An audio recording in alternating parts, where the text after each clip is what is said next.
हमारे चैनल को सब्सक्राइब करें और वीडियो सबसे पहले अपने मोबाइल पर पाने के लिए बेल आइकन को दबाएं।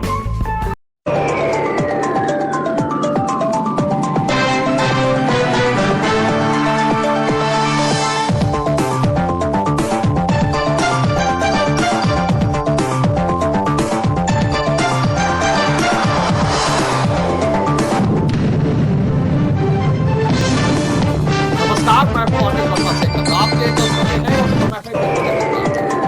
ये बुलेटिन में आज हम बसपा के राष्ट्रीय अध्यक्ष सुभाष यादव के दौरे का जिक्र करेंगे और उनके कार्यक्रम से जो खबर निकल के आई है उसका इस पर मंथन करेंगे और कमेंट्री इस पर चर्चा करेंगे। और इससे पहले कि हम और व्याख्या करें विषय की, आज के मेहमान हैं मैंने अपना आगे कांग्रेस से अनुपमा शर्मा है, मेरा नाम है कांग्रेस के नेता है, अमित पाठक भाजपा के नेता है और राघव दत्त मिश्रा ये समाजवादी पार्टी के जिला मंत्री हैं और अनिल कृष्णा जी पार्टी के वरिष्ठ नेता हैं, मीडिया विभाग के शिक्षक हैं। ये पैनल है आज की डिबेट है। बसपा के राष्ट्रीय अध्यक्ष शिवपाल सिंह यादव गठबंधन की आस लगाए हैं कई महीनों से और बराबर निवेदन कर रहे हैं, अपील कर रहे हैं, दरखास्त कर रहे हैं कि जो समान विचारधारा के लोग हैं, समान विचारधारा के जो दल हैं, वो साथ उनका गठबंधन बनाया जाए। लेकिन पिछले कई महीने के प्रयासों के बावजूद उन्हें अभी तक कोई सफलता इस ओर नहीं मिली है, जबकि सपा एक बहुत बड़ा नया प्रयोग करने जा रही है और जो जानकारी आई है निकल करके, उसके बाद नहीं लगता कि वो गठबंधन की आस में है या गठबंधन उसकी आवश्यकता है या गठबंधन के लिए वो समाजवादी पार्टी का जो नया प्रयोग होने जा रहा है, तो नई जानकारी निकल करके आई है। समाजवादी पार्टी ने ये लोगों के सामने अपने घोषणा पत्र में रखा है कि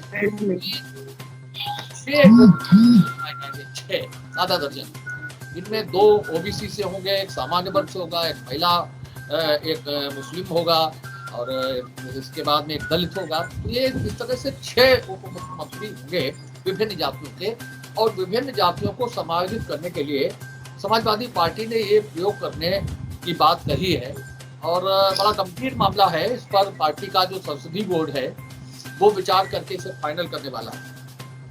इस समय भाजपा की सरकार में 2 उप मुख्यमंत्री हैं, ब्राह्मण वर्ग से है और एक ओबीसी से।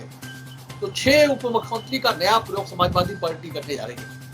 दूसरी ओर जो बसपा के राष्ट्रीय अध्यक्ष शिवपाल यादव है, वो अपना पुराना राग अलाप रहे हैं, गठबंधन और सीटें और सम्मान, ये सब चीजें, ये सब पिछले कई महीनों से हम लोग सुन रहे हैं। सम्मान, सीटें, गठबंधन, चाचा भतीजा, ये सारी चीजें खूब कई महीने से हम लोग। तो आज शिवपाल सिंह यादव फरुखाबाद के दौरे पर थे और उन्होंने कई चीजें जो कही, उनमें से अधिकांशतः बातें पुरानी हैं। गठबंधन करने की बात वो करते हैं, लेकिन अखिलेश यादव बहुत आगे बढ़कर के 400 सीटें जीतने की बात करते थे। हालांकि मुख्यमंत्री ने इसके बाद कहा था कि अखिलेश यादव को शायद मालूम नहीं है कि उत्तर प्रदेश में विधानसभा की सीटें कितनी। ये बड़े लोग हैं और इन नेताओं ने जमीन नहीं देखी है, इन्हें पता ही नहीं। ये लोग कभी कभार घूमने निकलते हैं, विजिट करने निकलते हैं, पिकनिक मनाने के लिए। ये सब थे मुख्यमंत्री के, और 400 सीटें जीतने की बात अखिलेश यादव ने कही थी और उसके बाद में उस पर काफी संच भी कसे गए। 400 सीटें समाजवादी पार्टी जीती। तो इस बयान पर भी शिवपाल सिंह यादव ने कहा कि जब 400 सीटें वो जीत ही लेंगे तो फिर मुझे नहीं लगता कि मेरी कहीं जरूरत पड़ेगी। दूसरी चीज, अखिलेश यादव बार बार एक सीट लेने की बात कर रहे हैं कि गठबंधन कर लीजिए, हम एक सीट आपको दे देंगे। उसके लिए भी शिवपाल सिंह यादव ने स्पष्ट रूप से कहा कि हम एक सीट से हमारा काम चलने वाला नहीं है, एक सीट से हम गठबंधन, एक सीट को लेकर हम गठबंधन करने वाले। तीसरी नई चीज ये कि गठबंधन से वो चुनाव लड़ने की बात कर रहे हैं पिछले कई महीने से, और भोजपुर विधानसभा सीट पर उन्होंने अपना उम्मीदवार घोषित किया। अब उम्मीद इस पर हम लोग चर्चा कर चुके हैं एक बार कि अगर भोजपुर विधानसभा सीट पर उम्मीदवार जब घोषित कर दिया गया है और अगर समाजवादी पार्टी से गठबंधन होता है तो ये मान लिया जाए कि जो भी दावेदार हैं समाजवादी पार्टी से सपा के उनका खेल खत्म हो गया। उनकी टिकट का आवेदन अभी से खारिज हो गया, क्योंकि हम लोगों ने कई बार आज उपाध्याय और उनसे पूछा कि गठबंधन अगर होगा तो ये मान लिया जाए कि गठबंधन के नाम पर छोड़ जाए और गठबंधन होगा और फरीदाबाद की भोजपुर सीट से चुनाव लड़ेगी। ये बात शिवपाल सिंह ने आज कही फरीदाबाद में। तो ये नई चीजें हैं जो निकल करके आई, सारी चीजें निकल करके आई कि किस तरह से प्रसपा अब जिस तरह से चाचा और भतीजे बनकर के शिवपाल सिंह यादव अखिलेश यादव से बात करना चाहते हैं और अखिलेश यादव से कम अपने को समझते नहीं किसी समय है वो राष्ट्रीय अध्यक्ष, लेकिन वो सामान्य में वो शिवपाल सिंह यादव के साथ में उस तरह उसका दल तो बहुत छोटा सा दल है, पार्टी उसकी है, हम उन्हें नहीं। इसका भी जवाब शिवपाल सिंह ने कहा कि भाई आप हमारी पार्टी बने अभी कुछ दिन हुए हैं और अगर हम एक चुनाव लड़ लेंगे विधानसभा तो हमारी पार्टी बहुत बड़ी हो जाएगी। तो ये कुछ अंश है शिवपाल सिंह यादव के आज की और उसके साथ ही साथ मसला आया है सामने, ये बहुत महत्वपूर्ण। अब 6 उप मुख्यमंत्री बनने के बाद में खर्चा बढ़ेगा सरकार का, एक अलग विषय होगा, लेकिन जातियों का खेल चलता है चुनाव में और ये जातियों का खेल शायद बिल्कुल खुलकर चलने लगता है और समाजवाद के नाम पर जाता है। कुछ चीजें और हमने 2-3 विषयों पर हम लोगों ने डिबेट किए थे बुलेटिन में। एक तो हम लोगों ने ये कहा था कि जो परिस्थितियां बन रही हैं उनमें नरेंद्र सिंह यादव और सचिन यादव एक ही ठिकाना है कि वो प्रगतिशील समाजवादी पार्टी लोहिया में शरण है और वहां से टिकट के लिए आवेदन किया। तो आज हमारी खबर पर लगी है और आज नरेंद्र सिंह यादव और हमने प्रयास लगाए थे कि सचिन यादव का जो नया घर होगा, नया पता होगा, वो प्रगतिशील समाजवादी पार्टी है। दूसरी चीज हम लोगों ने ये कि इस चीज पर भी हम लोगों ने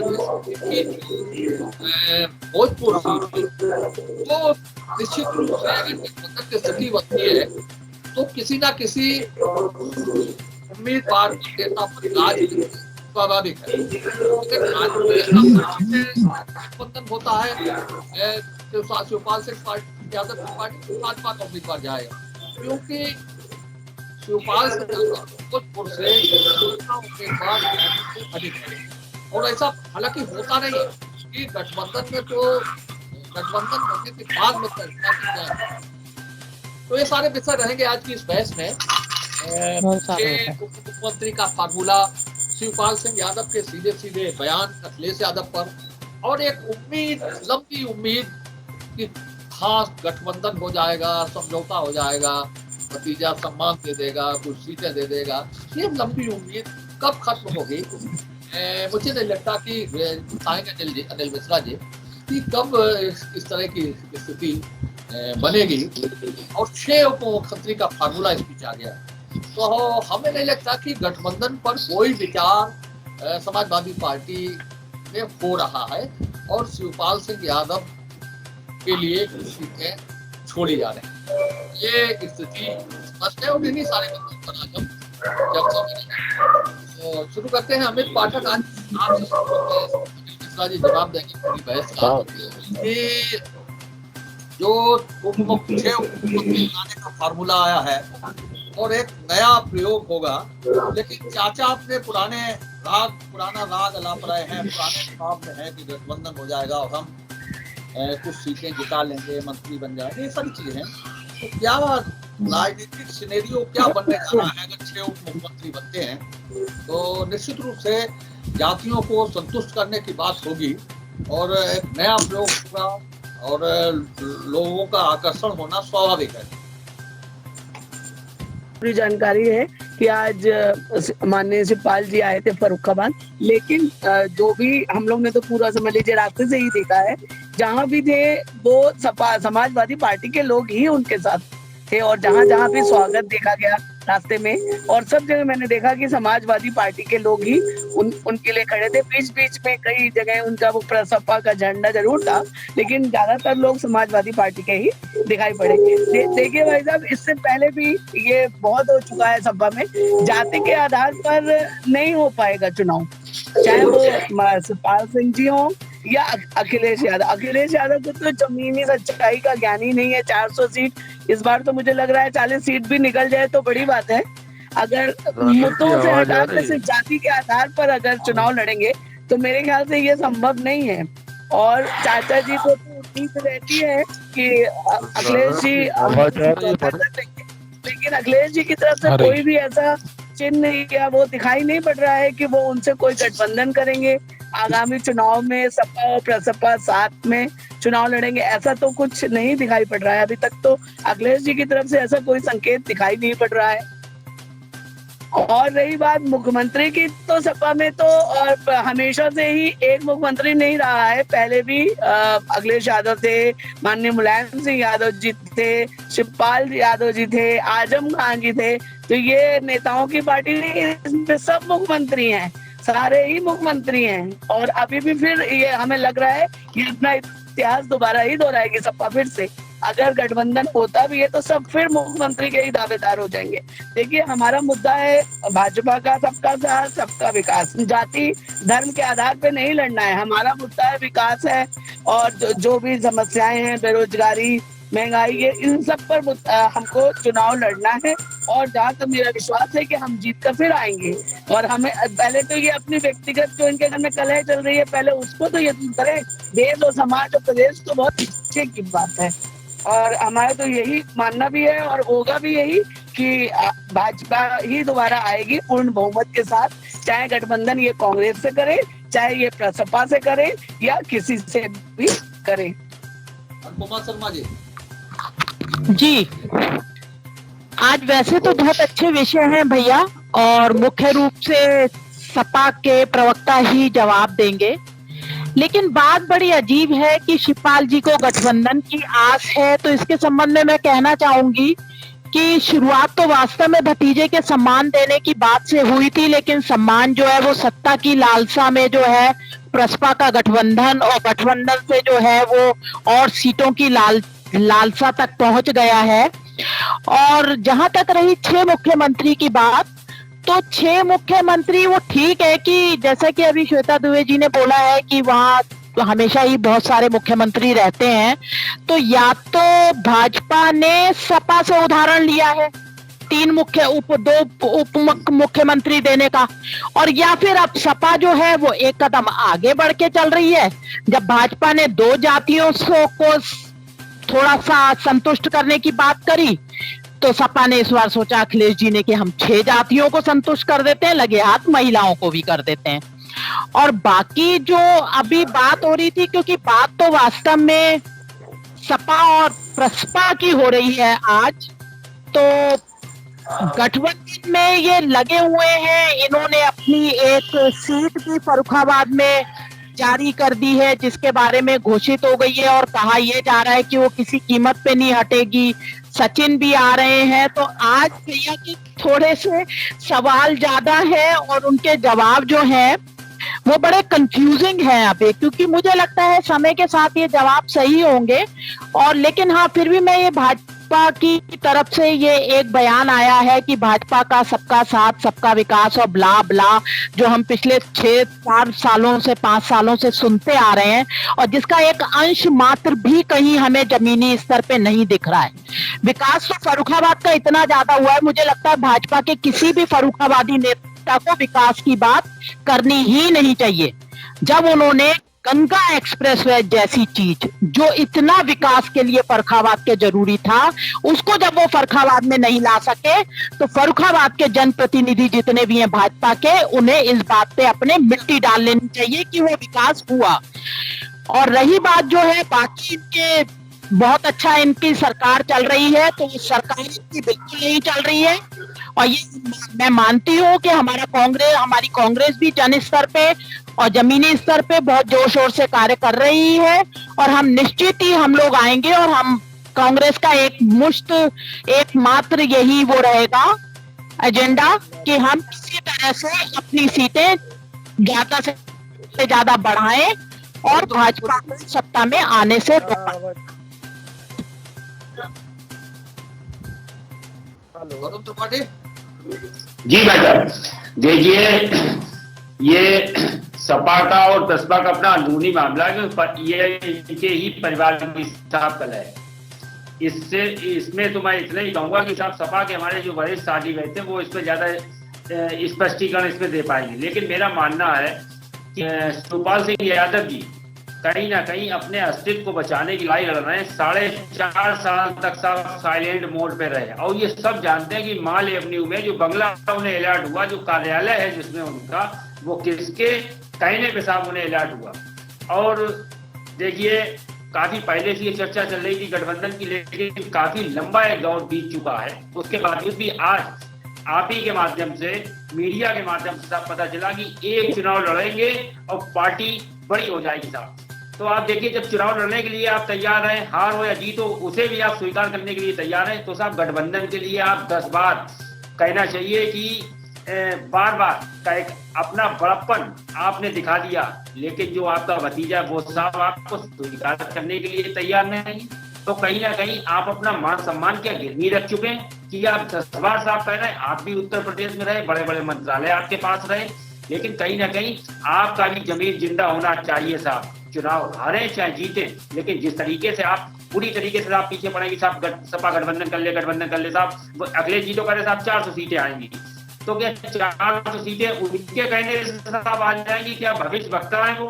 तो कहीं ना कहीं शिवपाल सिंह भी ये चाहते हैं कि हमारी सपा में वापसी हो जाए और कुछ नहीं है। तो सपा और बसपा का अपना ये अंदरूनी मामला है, और हमारे सपा के बड़े साथी इसमें ज्यादा प्रकाश डाल पाएंगे। आवाज आ रही है? हाँ बोले। देखिए, समाजवादी पार्टी का हमेशा इतिहास रहा है कि जनता को कंफ्यूज करना। रही बात चाचा भतीजे की लड़ाई से, भारतीय जनता पार्टी का कोई लेना देना नहीं है। और जैसे अभी शेखर भाई बता रहे थे 6 मुख्यमंत्री का प्लान, अरे भाई आप तो हैदराबाद से ओवैसी को ले आए, और ओवैसी का ही प्लान था 6 मुख्यमंत्री उप मुख्यमंत्री बनाने का। तो कहीं ना कहीं आजम खान के जेल जाने की भरपाई अखिलेश यादव जी कर रहे हैं कि हो सकता है, क्योंकि अखिलेश जी का कोई ठिकाना नहीं है क्या करें और क्या ना करें। क्योंकि पिछली बार भी विधानसभा में यही कांग्रेस पार्टी बाल लाइटिंग करा रही थी कि 27 साल यूपी बेहाल, फिर क्या हुआ? अखिलेश जी की गोद में राहुल गांधी जी बैठ गए। और रही बात, अभी अनुपमा जी कह रही थी कि भारतीय जनता पार्टी ने उदाहरण पेश किया है 2 उप मुख्यमंत्री देकर। अरे भाई, आप कांग्रेस में क्या कर रही थी? कांग्रेस में पंजाब कांग्रेस प्रदेश अध्यक्ष सिद्धू के सहायक में आप 4 कार्यकारी प्रदेश अध्यक्ष घोषित करती हैं, तो कभी पंजाब की भी चर्चा कर लीजिए। भारतीय जनता पार्टी के आप भारतीय जनता पार्टी की चर्चा करना छोड़ दीजिए। रही बात शिवपाल सिंह यादव की, तो शिवपाल सिंह यादव आ जाएं, ओवैसी को ले आइए, आप राजभर को ले आइए। भारतीय जनता पार्टी ने जो विकास उत्तर प्रदेश में किया है, उस विकास के दम पर हम 2022 में पूर्ण बहुमत की सरकार बनाएंगे। और समाजवादी मित्रों से भी यही कहूंगा कि अखिलेश जी ने वो तो 400 सीटें कह दी थी, वो भला हो उनका कहीं 450 सीटें नहीं कह गए, और उनको कोई जरूरत नहीं कि हो सकता है विधानसभा का पिछले से दरवाजा फोड़कर वो अपने घर की सीटें लेकर डाल सकते हैं। और जिस तरीके के अभी भाई अनिल जी भाई साहब कह रहे थे इससे पहले कि समाजवादी पार्टी की अभी बताया कि सह मीडिया प्रभारी जिंदाबाद शिवपाल सिंह यादव जिंदाबाद का नारा लगा रहे थे। हमने एक कई बार होर्डिंगों में देखा है कि आपके मुख्यमंत्री अभी विश्वास गुप्ता से मुलाकात कर गए हैं और उसके बावजूद भी विश्वास गुप्ता का उन होर्डिंगों में फोटो है। तो आखिर क्या खिचड़ी पक रही है, क्या नहीं पक रही है, ये हमारे समाजवादी मित्र अच्छे से बता सकेंगे। रही बात भारतीय जनता पार्टी की, तो भारतीय जनता पार्टी अपने विकास के दम पर पूर्ण बहुमत की सरकार 2022 में बनाएगी और हम 2022 में जनता की बदौलत एक बार फिर इस उत्तर प्रदेश का विकास पूर्ण बहुमत से करेंगे। भाई साहब नमस्कार, और आपने इतना अच्छा मुद्दा रखा उसके लिए बहुत बहुत धन्यवाद। मैं ये कहना चाहता हूँ कि समाजवादी पार्टी और आदरणीय शिवपाल जी की पार्टी आपस में गठबंधन करेगी या नहीं करेगी, ये दोनों राष्ट्रीय अध्यक्ष जी का मामला है। चाहे वो राष्ट्रीय अध्यक्ष शिवपाल सिंह यादव हो, चाहे वो माननीय राष्ट्रीय अध्यक्ष आदरणीय श्री अखिलेश यादव हो। ये फैसला समाजवादी पार्टी के राष्ट्रीय अध्यक्ष लेंगे, माननीय श्री अखिलेश यादव जी। तो उस विषय में तो मेरा कोई भी उत्तर प्रत्युत्तर देने का कोई मतलब ही नहीं होता। लेकिन हाँ, जैसा कि हमारी बड़ी बहन ने कहा, भारतीय जनता पार्टी की प्रवक्ता ने, कि समाजवादी पार्टी में सब नेता मुख्यमंत्री होते हैं। हाँ, तो हम इस बात को स्वीकारते हैं कि हम उन नेताओं को सम्मान देते हैं जो संघर्ष करते हैं। हम उन नेताओं की मेहनत को सराहते हैं जो नेता अपनी दम, खम और ताकत से पार्टी को सत्ता में लाने में मदद करते हैं। हम ऐसा नहीं करते हैं कि 2017 में भारतीय जनता पार्टी के प्रदेश अध्यक्ष आदरणीय श्री लक्ष्मीकांत वाजपेयी जी सरकार में आते हैं, सीटें देते हैं, मोदी जी को मुख्य प्रधानमंत्री बनाते हैं, योगी जी को मुख्यमंत्री बनाते हैं और 4.5 साल उनका कहीं अता पता नहीं मिलता। हो सकता है इसलिए कि वो ब्राह्मण हो, फिर दूसरी कास्ट पे आ जाए। तो युवा मोर्चा भारतीय जनता पार्टी आशुतोष राय जी संघर्ष करते हैं, सत्ता में आते हैं, लेकिन उन्हें कुछ नहीं मिलता। और क्या मिल रहा है ये आप भी समझते हैं और हम भी समझते हैं। प्रकोष्ठों के नाम पर डमरू मिले हैं, वो सब लोग बैठ के बजा रहे हैं, प्रदेश से लेके और जनपद तक। वो तो ये कह लीजिए कि नाली सफाई प्रकोष्ठ नहीं मिल गया, नहीं तो नगर पालिका के लोगों से काम छीन लेते आप लोग। बहुत से प्रकोष्ठ अभी भारतीय जनता पार्टी में एडजस्टमेंट करने को बाकी रह गए हैं।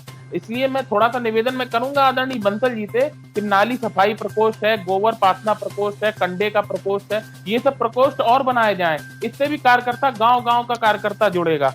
और ये मैं अपना निवेदन रख रहा हूं। बाकी आपकी पार्टी बहुत विशाल है, मिसकाल से पार्टी बन जाती है, विश्व स्तर की पार्टी है आपकी, और मिसकाल कोई भी कर दे वो तो पार्टी का सदस्य हो जाता है एकदम बहुत तेजी से। और बाकी रही विकास की बात, तो विकास की बात बहन जी कर रही थी, मुझे ये नहीं समझ में आता विकास किस रूप से। उस विकास की बात तो नहीं कर रही जिसका गाड़ी पलटने से एनकाउंटर हो गया था, या आप इस विकास की बात कर रही हैं कि फर्रुखाबाद में अभी एक 22 वर्षीय तिवारी बेटी का मर्डर हो गया है, वो 8 तारीख की FIR अभी तक लिखी है, अभी तक पता नहीं लग रही है। या आप उस विकास की बात कर रही हैं जो 100 दिन में गड्ढा मुक्त उत्तर प्रदेश दे रहे थे, या आप उस विकास की बात कर रही हैं जो भ्रष्टाचार खत्म हो रहा था, या आप उस विकास की बात कर रही हैं कि फर्रुखाबाद से लेकर उत्तर प्रदेश के हर आयाम तक। मुद्दे पे ब्राह्मणों, मैं मुद्दे पे ही हूँ, मैं मुद्दे पे ही हूँ, बोलना है थोड़ा ज्यादा हट गया। मैं हूँ मुद्दे पे ही, मैंने मुद्दे की बात कही। हो गया टर्न तुम्हारा। फैसला, जिस फैसले के लिए आज डिबेट है, वो फैसला आदरणीय श्री राष्ट्रीय अध्यक्ष जी का फैसला है। वो राष्ट्रीय अध्यक्ष आदरणीय श्री अखिलेश यादव जी वो लेंगे। उस फैसले में हम सब लोग उनके पीछे खड़े हैं। उस फैसले में हम लोग कुछ नहीं कह सकते। मुद्दा तो सब कुछ है। फर्रुखाबाद हमारे पास भी है जवाब, हमारे पास भी है। अयोध्या में राम भगवान के दर्शन करने जा रहे हैं। समय हो गया भाई, फिर आप व्यक्तिगत, अब हम राम जी के दर्शन करने आए हैं क्या करने आए हैं, इससे सपा को क्या लेना देना। टाइम हो गया, फिर आपकी टाइम की गिनती शुरू हो गई। जी शेखर जी, आजकल तेरे मेरे चर्चे हैं हर जुबान पे, बहुत बढ़िया, मालूम है, सबको खबर हो गई। चर्चा हो रही है और ढंग से चर्चा हो रही है साहब, और जिसको अच्छा लग रहा है वो भी चर्चा कर रहा है, और जिनको मिर्ची लगी है, हम जो कर रहे हैं हम तो कर रहे हैं। अरे तुझको मिर्ची लगी तो मैं क्या करूं, वो भी चर्चा कर रहे हैं। इस वक्त सबसे हॉट न्यूज अगर है तो वो यही चल रही है।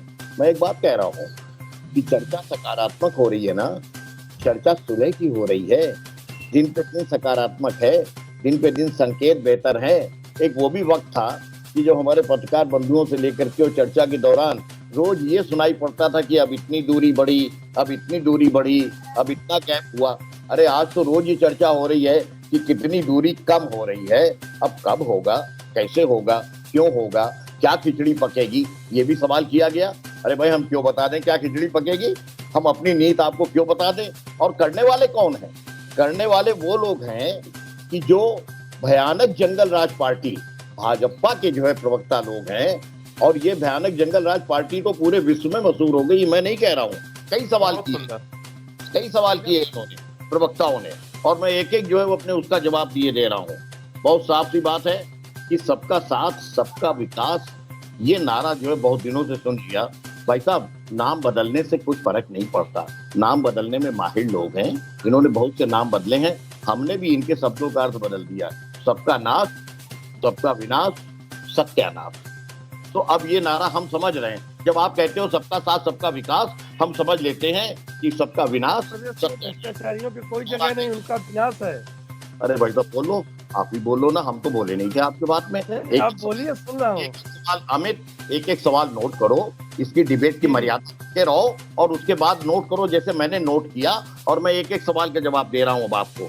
अब सुनिए, एक बात कही गई कि साहब ये जो है वो हमारी श्वेता जी ने कही कि जाति के आधार पर नहीं होगा चुनाव, ये कहा है इन्होंने। अरे बात आपने बिल्कुल सही कही, हम मान रहे हैं आपकी बात, और लोगों को ताज्जुब हो रहा होगा कि भारतीय जनता पार्टी के प्रवक्ता की बात पे हम सहमत हो रहे हैं।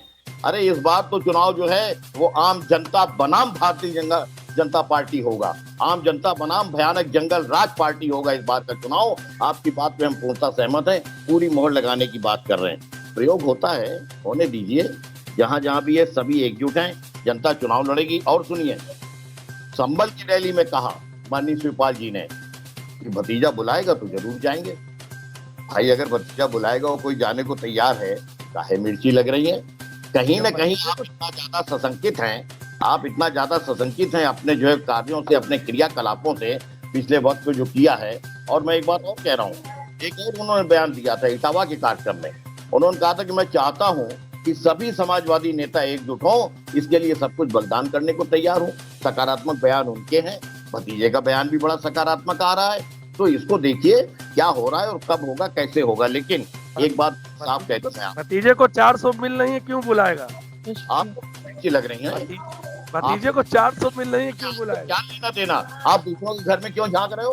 काका हाथरसी ने एक दफे कहा था, काका हाथरसी भतीजे को 400 मिल रही, क्यों बुलाएगा? रही बात, राघव जी कह रहे थे कि हमारे यहाँ मेहनत करने वाले को मुख्यमंत्री मानते हैं, तो मानता हूँ आपके यहाँ मेहनत की है। आजम खान जी ने मेहनत की है, गरीब किसानों के ऊपर यूनिवर्सिटी बनाई। मुझे बोलना आता है, समाजवादियों के मुंह में भी जुबान। हमें आप अपना बताइए ना अमित जी कि लक्ष्मीकांत वाजपेयी जी ने क्या किया। उन्होंने विधानसभा के बाहर लाठियां खाई, उन्होंने पानी की बौछारें खाई, वो आज कहाँ है? आशुतोष राय युवा मोर्चा प्रदेश अध्यक्ष कहाँ है?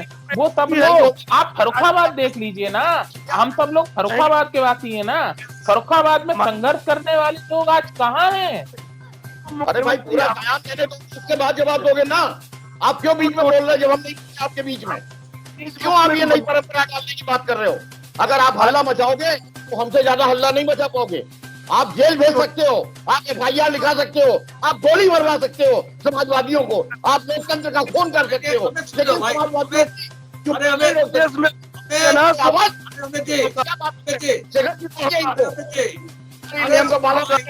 हम लोग नहीं बोल रहे, यहाँ नहीं बोल रहे, सदन में नहीं बोलने दिया। एक हद हो गई, तानाशाही की हद हो गई। पूरे राष्ट्र की छवि खराब कर दिया आपने पूरी दुनिया के सामने। ये कृत्य जो है राष्ट्रद्रोह में नहीं आता। जवाब दीजिए इसका। लोकतंत्र के हक में कर रहे हैं, महंगाई यहाँ बढ़ा। अब आइए आपकी भाषा में, और उसके बाद आप सुनेंगे नहीं कि आप कितना बनाम भयानक जंगलराज पार्टी बेनकाब हो चुका है। सबके नकाब हो चुके हैं, अपने नेता के साथ भी नकाब हो, अपने अंदर झांकिए। भारतीय जनता पार्टी के प्रवक्ता अपने खिलाफ कुछ भी सुन नहीं सकते, ये एक बहुत बड़ी कमी है। और ये हिटलरशाही में इस समय जीवन व्याप्त कर रहे हैं, और इन्हें ये नहीं मालूम कि 6 महीने के बाद जनता इन्हें जवाब देने जाएगी। जंगल राज का उदाहरण पहले राउंड में नियम है कि कोई सवाल नहीं किया जाएगा, क्यों सवाल हो रहे हैं बोलने की? जुबान पे क्यों रोक लगा? चलिए ठीक है भाई, ठीक है। आप बोलिए, बोलिए। जी भैया, सर्वप्रथम तो 1 मिनट अमित पाठक, आप अपना जरा माइक या तो ऑफ कर ले, क्योंकि ये मैं सबसे पहले निवेदन करना चाहूंगी। दूसरे राउंड की शुरुआत में 1 मिनट कहा अमित पाठक, मैं तुम्हारे बीच में नहीं बोली, मैं आपके बीच में नहीं बोली थी, मैं आपके बीच में नहीं बोली थी। आप देखिए अमित जी, अच्छा श्रोता ही अच्छा वक्ता होता है। आप जबरदस्ती चिल्ला के ये साबित कर रहे हैं कि आप कमजोर हैं। सुनने की आदत है तो सत्य सुनिए। सच आप भी सुनने की आदत डालिए, सत्य सुनने की आदत डालिए। तो थोड़ा रुकिए तो, सबकी बात को सुनिए तो आपकी बात का प्रत्युत्तर दिया जाएगा। कह रही है माइक ऑफ कीजिए। मैंने नहीं कहा माइक ऑफ। अरे तो बड़ी बहन है, कोई बात नहीं, बात का प्रत्युत्तर दिया जाएगा। आप थोड़ा रुकिए तो, आप रुकना ही नहीं चाह रहे हैं। सवाल बंद करिए, क्यों जवाब दीजिए? आप चाहते हो कि दुनिया के सामने आपका चेहरा जो है बेनकाब ना हो, आपके पास सवालों के जवाब नहीं है। आप है संघ की लाठी उठा रहा हूँ, आओ चौक पे मिले सब लोग। सालों के संग आप कर रहे हो, 9 महीने से वो धरती पे बैठे हुए, आप सुटुल में रो रहे हो। आप हम लोगों को कहते हो नहीं चलेगी। एक्चुअली आदरणीय अनिल जी भाई साहब, इन लोगों के पास तेज चिल्लाने के अलावा कुछ नहीं है। ये केवल चिल्ला के अपनी बात साबित करना चाहते हैं, जो कि इनकी परंपरा है प्रदेश से लेके देश तक। झूठ को इतनी बार बोलते हैं। आपके पास केवल ठोको नहीं है, आपके पास केवल गुंडा सब है, आपके पास में सबका विनाश है। आप जवाब दे सकते हैं, जवाब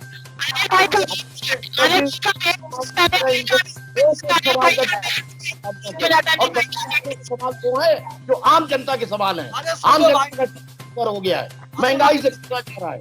अब की तो आम जनता लड़ेगी तुम्हारे खिलाफ। तो दूसरा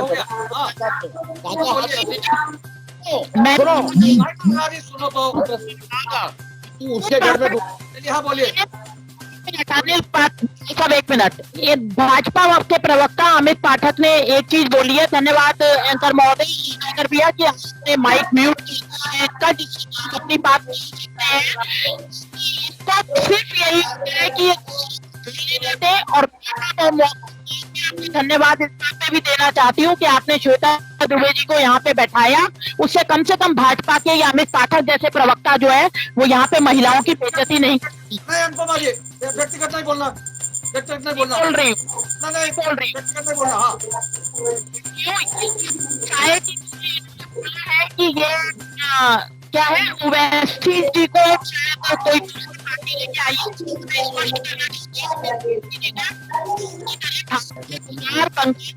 साथ लिए चल रही है।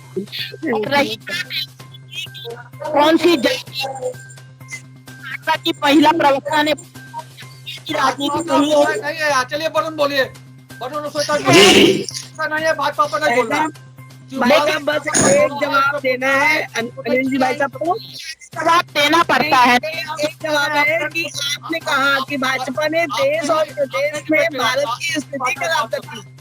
ये तो बहुत शर्मनाक बात कह दी आपने। हमने तो पूरे विश्व में परचम लहराया है, आपने कैसे कह दिया कि भाजपा ने पूरे विश्व में भारत की स्थिति खराब कर दी? वो परचम दीदी महोदय केवल भारतीय जनता पार्टी को दिख रहा है, लेकिन जो परचम लहराया है वो आप ही के कार्यकर्ताओं को दिख रहा है और किसी को नहीं दिख रहा। ऐसा कैसा परचम है जो मिस्टर इंडिया की घड़ी पहन के गायब हो जाता है? न्यूज देखिए, कुछ नहीं होने वाला है। 6 महीने बाद जवाब जनता सिर्फ हमको नहीं देगी, आपको तो दे चुकी है, दोबारा फिर देगी, इंतजार करिए।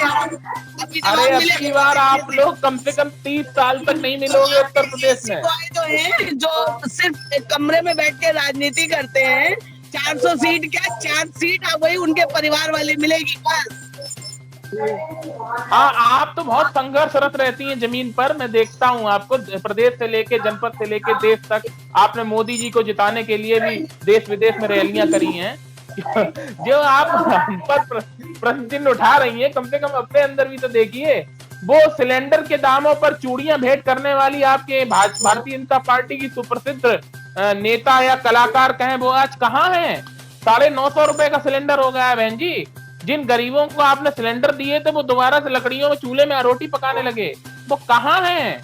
ये सब सेवाएं कहाँ हैं? पेट्रोल के दाम सबके, कोई डीजल पेट्रोल नहीं बढ़ाता, वो सब कहाँ है? गरीब जनता का माहौल है भाजपा के पास, और कुछ नहीं है। और आप बताते हैं कि हमने देश विदेश में ऐसा पर्चन फहराया है जिसमें जो केवल भारतीय जनता पार्टी के कार्यकर्ताओं को दिखता है। ये जवाब जनता देगी, ये 22 में जवाब जनता देगी, इंतजार करें। और सपा और बसपा की क्या है, सपा की गठबंधन ईवीएम का रोना लेके बैठ जाएंगे कि ईवीएम गलत है। आपका जारी रहेगा हमेशा। ये तो दीदी जी टाइम विल टेल, वक्त बताएगा कि हम ईवीएम का रोना रोएंगे कि आप विकास के मुद्दों पर फेल होने का रोना रोएंगे।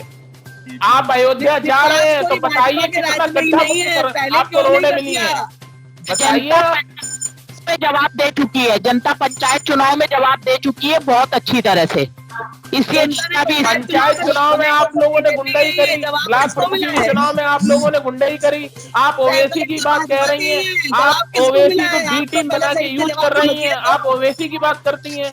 नहीं पंचायत चुनाव में, लेकिन 22 के चुनाव उतर रहे हैं और जनता जवाब देगी। हमें भी इंतजार है, हमें भी इंतजार है। जाति विशेष को मुद्दा न बनाए, सिर्फ और सिर्फ कांग्रेस का वो है कि बीजेपी जाति विशेष की बात बहन जी हम नहीं करते हैं। जाति विशेष की बात आपके मुख्यमंत्री आदरणीय श्री योगी आदित्यनाथ जी करते हैं। देखिए जाके आज थाने कोतवालियों में, देखिए जाके आज सरकारी विभागों में अधीनस्थ बहुत से मजबूत पदों पे ठाकुर लोग बैठे हैं। आपकी पार्टी ने सबसे ज्यादा जातिवाद किया है, दूसरों को जातिवाद बताने वाले आईना भी देखे। आप पंचायत के देखिए, आज आपको सम्मेलन न करना पड़ रहा होता है, जातिगत राजनीति न हो रही। लक्ष्मीकांत वाजपेयी की न्याय क्यों हुआ? अटल बिहारी वाजपेयी जी की तक वहाँ दुखी होगी स्वर्ग में। उनकी जनता पार्टी का जो चरित्र चेहरे वाली पार्टी थी, उसका क्या हाल हो गया है देखिए जाकर। उनकी आत्मा की चिंता छोड़ दीजिए। भारतीय जनता पार्टी ने तो पार्टी छोटी कर दी, व्यक्ति बड़ा कर दिया। आप देखिए पार्टी कहाँ है, आपके जोशी जी कहाँ हैं? आप बताइए ना, आपके पुराने नेता कहाँ हैं आज की डेट में, जिन्होंने भारतीय जनता पार्टी के लिए संघर्ष किया था? आप बताइए अडवाणी जी कहाँ हैं? आप बताइए ना वो सब लोग कहाँ हैं? संघर्षरत हैं, कार्य कर रहे हैं, जमीनी स्तर पे कार्य कर रहे हैं। आप लोगों की तरह केवल माइक पे बातें नहीं कर रहे हैं। पे खड़े हो, कौन सा कार्य हो रहा है? उल्टी सीधे बयान हो रहे हैं, केवल वैक्सीन नहीं लगवाएंगे, बीजेपी की वैक्सीन है। और ये कौन कहता है? जब आप लोग वैक्सीन पर राजनीति कर सकते हैं, जब आप लोग वैक्सीन पर राजनीति, आप ये बताइए मोदी जी या योगी जी अपनी जेब पे वैक्सीन लेके आए क्या? जिन लोगों ने चलिए बिग बुलेटिन की आज की इस बहस को यहीं समाप्त कर रहे हैं। आज की इस बहस में भाग लेने के लिए आप सबका बहुत बहुत धन्यवाद। अनिल मिश्रा जी का, श्वेता जी का, अनुपमा जी का, अमित का, वरुण का और राघव का बहुत बहुत धन्यवाद। हम सोमवार को फिर मिलेंगे एक नई बहस को लेकर, एक नए विषय को लेकर। तब तक के लिए इजाजत दीजिए। शुभ रात्रि। उम्मीद है आपको हमारा ये वीडियो, ये खबर पसंद आई होगी। आप इसे लाइक करिए, अपने दोस्तों के साथ शेयर करिए और हमारे चैनल को सब्सक्राइब करिए। साथ ही पास में बना घंटी वाला आइकन जरूर दबा दीजिए ताकि आप हमारी नई नई खबरों से निरंतर अपडेट होते रहें। यही निवेदन आपसे है।